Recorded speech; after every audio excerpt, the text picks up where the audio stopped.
जय श्रीराम। आज कंधारवासियांतर्फे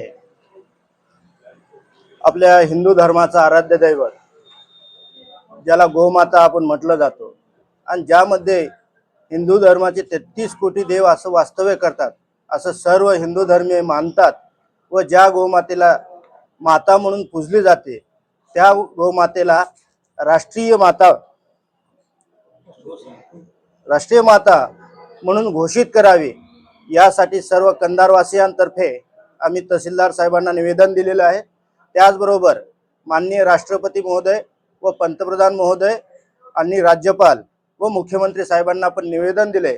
तरी आजच्या या निवेदनातर्फे सर्व कंधारवासियांतर्फे व सर्व हिंदू धर्मांतर्फे एकच सर्वांना सांगू सर्व महोदयांना विनंती करतो की गोमाता ही सर्व हिंदू धर्माची अस्मितेचा प्रश्न आहे व त्यांचा सन्मान केला म्हणजे हिंदू धर्माचा सन्मान केल्यासारखं होईल।